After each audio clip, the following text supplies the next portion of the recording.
So character names. When you choose your character name, I've learned that there's sort of a science to choosing your character name.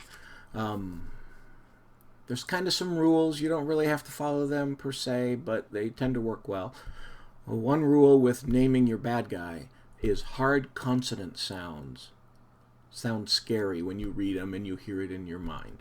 This is why I named the King of the Withers Karkin, because there's two hard Ks, and that tends to sound mean, and things that are nice tend to be nice and fluffy and smooth, and so soft consonant sounds are good for the good guys, like Watcher.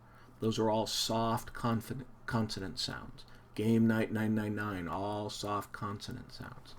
When you think about some of the bad guys in literature and in movies, it's not just with bad guys hard consonant sounds, but it's also if you use letters at the end of the alphabet, W, X, Y, and Z.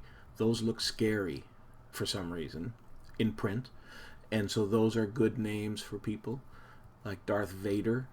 You know, they chose Vader for other reasons, but the V in there makes him kind of a bad guy. Lord Voldemort, another V, not a coincidence. Letters at the end of the alphabet look meaner. One of my characters, the Zombie King, is Zatul, and I spell it X-A-T-U-L. So I have an X in there to make it look scary. I have a hard T in there for hard consonant sounds. I have another Zombie King named Volok, V-O-L-O-K. So I got the V, and then I have the hard K sound. So when you think about your character names for the bad guys, think about those hard consonant sounds. Think about those letters at the end of the alphabet. Not all of my villains I did that.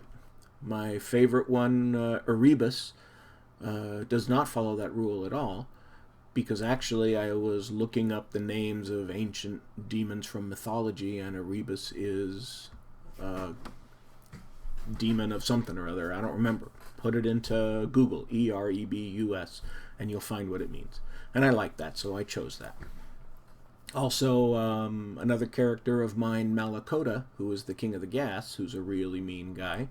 This does not follow the rule for him either. Right? These are all soft consonant sounds. There's no letters from the end of the alphabet. But I chose Malakota because he is a character from literature.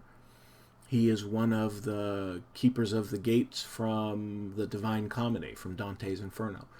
And so I thought that would be neat to have a link to one of the characters from another piece of literature. So you don't have to follow these rules, but I tend to follow the rules. I use soft sounds for heroes, and I use hard consonant sounds when I can for bosses, for monsters. So think about that when you're naming your character. Anything you can do to help establish the personality in the character, even in the name, that's beneficial. So you want to try to do that. So thanks, and I'll see you on the next part.